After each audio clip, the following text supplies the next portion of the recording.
I'm Howie Lim. This is Money Hacks by the Business Times.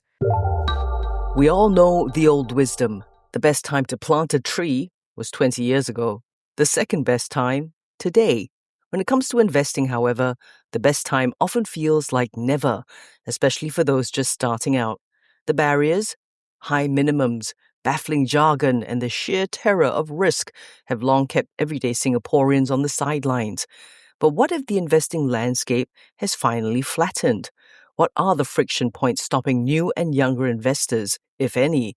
We explore how innovative digital banks and micro-investing tools are turning pocket change into growth potential, proving you no longer need a massive portfolio or a finance degree to start building your future. Accessibility is becoming the new superpower of wealth creation. Let's get some. Welcome to Money Hacks. I'm Howie Lim. Joining us is Jen Ong, Group Head of Retail at GS6 Bank. Hello, Howie. Good to see you again. Tell us, Jen, why are younger and first-time investors becoming more open to starting earlier? Exactly that question is because they have time. I think they understand time. They have the time to compound their earnings. So that's why they are now looking into investing. So time give them the savings. Over time, they actually compound a lot more. So if you look at the runway that they have, it's good that they're starting now. What stops others, everyday Singaporeans, from investing, though? The friction points, and how can they be tackled? I think I'll call that analysis paralysis. You go to any investment platform, there'll be at least, 10,000 kinds of funds for you to look at. Now, if you think of someone trying to get into investing, they don't even know where to start. So we know that this is a pain point. We know the general statement. Funds are based on risk appetite. So that's why what we did at the bank is to curate 5 funds for our customers. So it goes according to their risk appetite. It goes according to what they can afford. So I think that's how we started to ensure that we take away all the overwhelming funds out there and then give them a very structured approach to start investing. Are there tools out there one can utilize to help sift through maybe all of this and then not have options paralysis, intuitive digital tools maybe? And that could also help with people who don't have that much money to start with. They can look into fractional investing as well. Yeah, there are tools, but they will not be able to narrow it down. It's very hard to narrow it down either 1,000 funds to 5, like how we have done it, right? They will still give you structured portfolio to say that maybe you want to consider 5 funds in this portfolio, another 6 funds in a diversified fund or stuff like that. So I think where we think that it will filter down, but young investor will need someone or rather an organization to help guide them on how to start. So if we talk about fractional investing, I think it makes sense to allow customers to invest from very low amounts. That's why GXS is $10. You start at $10 and then you can slowly build up your wealth. It is a bit daunting if you want them to buy a global stock at 400 a piece. So we are saying that start small. And like I said, I started this conversation by saying they have the time. They have the time to compound. Talk to us about embedded finance, though we're hearing a lot about it. How is this reshaping retail financial services? Yeah, I think, I was thinking about this, right? Banking used to be like a separate errand, A long time ago, people said, I need to make a trip to the bank. Oh, Now yeah. it doesn't happen Line anymore. up It's and part all and that. Correct. It's part and parcel of what we do. So embedded financing has to be where we live, we stay, we play, we have fun. It cannot be viewed as separate. So when it comes to embedded financing, we want to ensure that it is a few touch points or rather a few clicks in the app that a customer can, whether he's doing payment, savings, investing, borrowing. So embedded finance is important. And yes, like you said, it's happening more and more. And we are going into further embedding finances into our stakeholders' platform as well. So it's more like digital banking, kind of, a fancier way to call it, all-encompassing embedded finance. Okay. Yes. As new investors, what features do, say, these low minimum investment funds typically include to help preserve capital, safeguard the money that you put in, and manage risks during periods of high inflation? Yeah, I think that is a brilliant question. Again, I think different consumers will have different needs. I think your question is asking the very basic question for someone who's trying to invest for the first time. That's why there's a risk appetite angle that we actually need to know from our customers. Now, I think the basic form of safeguarding inflation, let's think about idle money that we have at home. idle money that is sitting somewhere. I think the most basic thinking is, can something give me a little bit more return than the idle money sitting in a plain deposit or a savings account? So that's why the money market, which is cash management, comes into play. So it really depending, a customer needs to understand whether they need the money in the short term or they don't need to use this money in the, say, in the next 3 years. Then obviously from a risk appetite, they can put in a diversified fund that can see a better returns 3 years later. But if let's say they are not sure whether this money they can hold it for so long, then to my mind, put it into a money management fund where there's no lock-in or product there's no lock-in. Put it in, earn your money, you need to get out, then get out. Yeah. How different is it from other offerings that other banks give in terms Yeah. of, what's going to make you stand out? Because there are a lot of established platforms that do this, offer Yeah. low cost investing, etc. Yeah, I think where we pride ourselves has always been across all our product is transparency. So there is no hidden cost, no hidden fee. You want to leave us today because you want to move your money out, go ahead. There's no lock-in.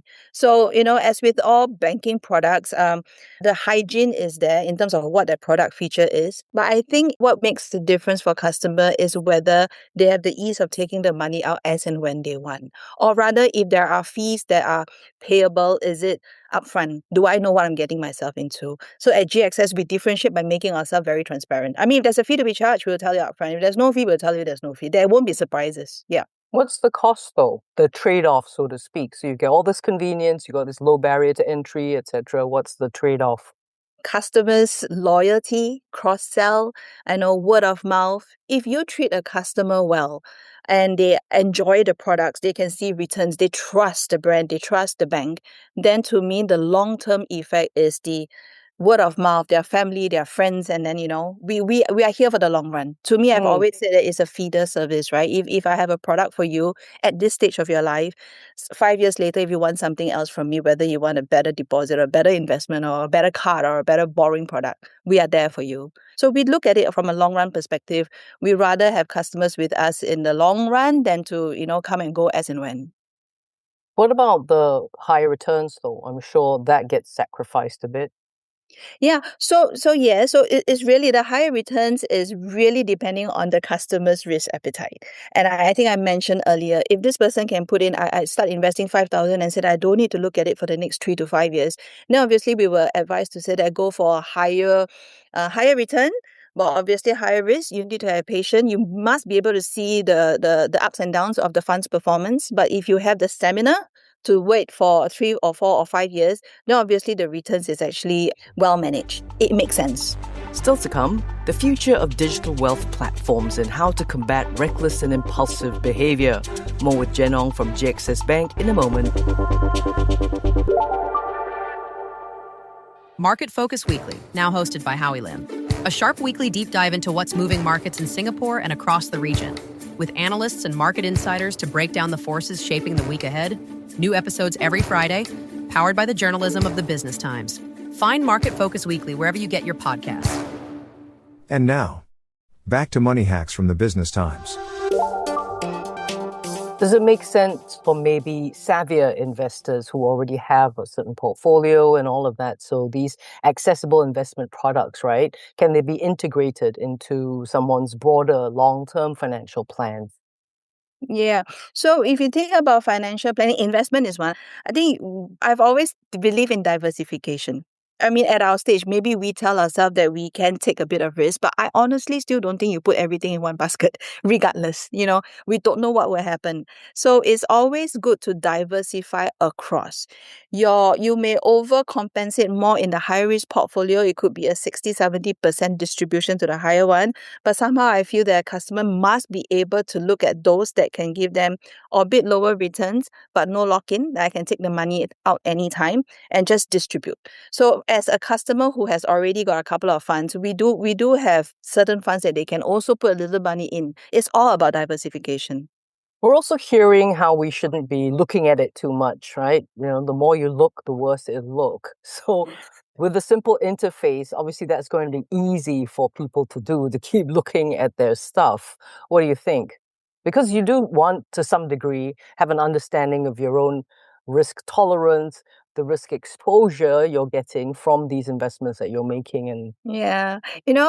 It's Some people like to look because they don't know where the money is going. So for safe funds, like the money market fund that we have, you see your returns very often. You see your returns every day, which makes sense. For some people, they want to see the returns. They may not be looking for $10 earning a month. $1 a day that comes back makes them feel good. So it goes to tell you that these people have very low risk appetite. So it's good. For the higher risk, they know what the funds is performing. For us, we want customers to come back, but that's why the information on the app has to be fit for purpose. It's not coming in to just tell you that but we will tell you how is it performing in the last 3 years, in the last 5 years. So there's information for you to ingest. And obviously, because we also distribute key funds from Lion Global, from Fullerton. So information is there for us to link them back to better understand. Once, a few times that they come in and they feel that they are actually quite comfortable with us, then I think they're coming back for information and maybe more investment. Not so much because they have anxiety whether their money is is it growing or is it decreasing. So it's a different tech altogether. Jen, what's the future direction for digital wealth platforms in terms of making investing more seamlessly integrated with users' daily banking and spending habits? What are the trends that are coming up? I think customers are looking for integration in the sense, like we talk about investment as one, payments as one, savings as one. I think going forward, if you look at the youngsters out there, they don't think, at least they don't think like a different generation where you compartmentalize everything. So I think when we think about investment, it's not just investment. I think they also want to know what do they earn back from their savings account. If I spend money on this, on this, what's the ROI? Should I be spending on this trip or should I save it or do something else? So I feel that financial education, but on a digital platform is important. We need to tell them that how the money can grow or how the money sometimes needs to be spent in order to earn more. I feel that education has to be there. Well, customers can now go everywhere AI and get information. Sometimes I feel that information may not be 100% accurate. It is really how you ask those questions, and it's trained to maybe tell you what you want to hear based on your profile. So I think as a bank, we need to be able to take a very independent approach and really advise customers on the right stuff that has to be done. So it differs by customer. I think that the future, when it comes to customers who want to invest, it must take into account the myriad products out there. Whether you're overspending, underspending, budgeting is one. Whether you're investing or investing, whether you're putting enough money into a proper fund or not. I think it's a whole realm. It's not just specific products. Are you concerned about that this will encourage reckless behavior? Not because of intention, maybe sometimes fat fingers, right? You just anyhow press, and then since it's all integrated, you might press the wrong thing. Or the convenience will encourage reckless behavior where, it's very easy to do, something's happening, let me just quickly go into it, and FOMO and all of that. Yeah, good question. I mean, I that's why I think the journey is important in the app.